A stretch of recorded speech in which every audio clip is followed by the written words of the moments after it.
All right, let's get right into it. Today, we're going to talk about something really powerful from our source material, a theory about a very specific kind of breakup. What happens when a good man is just pushed too far?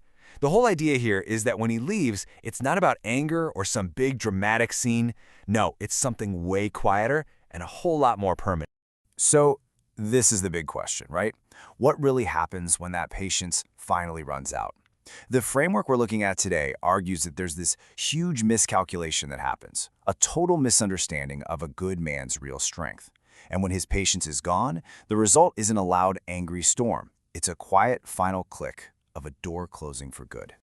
In this quote right here, this is the key to understanding the whole thing. It's the foundation for everything we're about to unpack. This isn't some emotional, heat-of-the-moment decision. It's a conclusion. It's a choice made with a clear head after every single other option has been tried and failed. Okay, so first up, Section 1, which dives right into that core mistake, the miscalculation of strength. This is what kicks the whole process off. You see, here's where the problem starts. His best qualities get completely misinterpreted.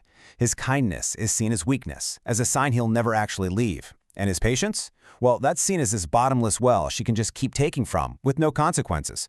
She operates under the assumption that he'll always come back. He'll always forgive, right up until the day he doesn't. Now, check out this comparison, because it really lays it all out. A weak man's exit is often just a performance, right? It's loud, it's dramatic, it's a manipulative test designed to get a reaction. But a good man's exit?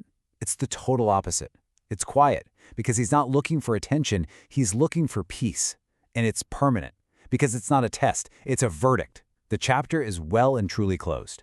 This phrase just hits the nail on the head, doesn't it? It perfectly captures that internal shift. He's not walking away in tears, all torn up inside. He's not heartbroken in that moment. He's resolved. The emotional energy has run out, and all that's left is this calm, unshakable finality.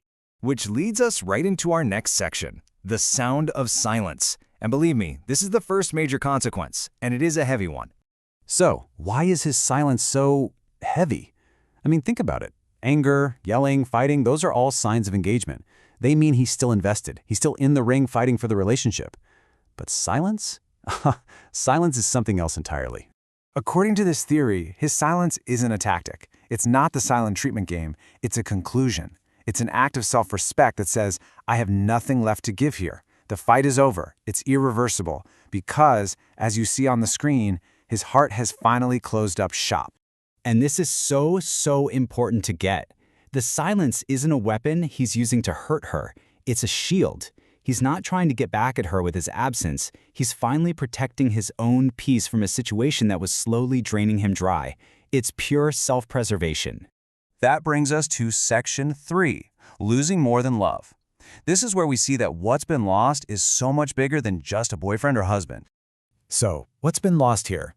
It's all of this. She lost her safe place, her sanctuary, that feeling of emotional safety, which is so incredibly rare. She lost the person who was the calm in her chaos, the one who gave genuine, unconditional care without ever being asked. You just can't find that stuff on every corner. And you know when she really starts to feel it? It's later, when she's out in the world and realizes her other connections feel, well, shallow, forced, transactional. That's when the true value of what she had becomes crystal clear. His absence shines a spotlight on just how rare and authentic he really was. Wow. I mean, this quote really says it all, right? It frames the loss perfectly. It's not just that a relationship ended. It's that a door to a fundamental source of positivity, safety, and goodness in her life was shut for good. Okay, let's move on to the next major fear, which is a big one. Section 4, the fear of replacement. But this isn't just about him finding someone new. It's about how he moves on. And listen, this is a really subtle but crucial point. The real anxiety isn't just basic jealousy. The deeper, gnawing fear is that the next person is going to get a healed, stronger, more self-aware version of him, the version she could have had but didn't appreciate. And this process is often called his glow-up, because he doesn't just get over it, he actually evolves. He rebuilds his self-worth from the ground up. He strengthens his boundaries so he'll never be taken for granted like that again. His standards go way up. And then he's ready to give his best again, but this time to someone who truly values it. So think about it. Every step forward he takes, every success, every happy picture, becomes this quiet, unintentional reminder of what she pushed away. His progress becomes the measuring stick for her loss. And that brings us to the final piece of the puzzle, and it's maybe the heaviest one of all. Section 5, the weight of accountability. This is where she finally has to face her own part in the story.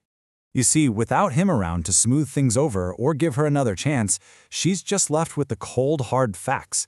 She's forced to realize she mistook his patience for weakness. She completely misjudged the value of a good, loyal heart. And the toughest pill to swallow? That losing him wasn't something that happened to her. It was a choice she made. Our source material has a name for this: the reputational burden. And just to be clear, this has nothing to do with what other people think or say. It's a private, internal weight. It's the knowledge that she had something incredibly rare and let it slip away. And that knowledge can absolutely shadow all of her future relationships. And so, in the end, after all the dust has settled, it all boils down to this one single thing: accountability. With no one left to blame and no one left to offer forgiveness, she's finally left alone with her actions and their consequences. I want to leave you with this last quote because it's pretty haunting. It suggests the ultimate consequence isn't just regret or loneliness. It's the lasting knowledge that, in the story of the one person who would have done anything for her, she ended up being the villain. And that's a truth she has to carry long after he's moved on.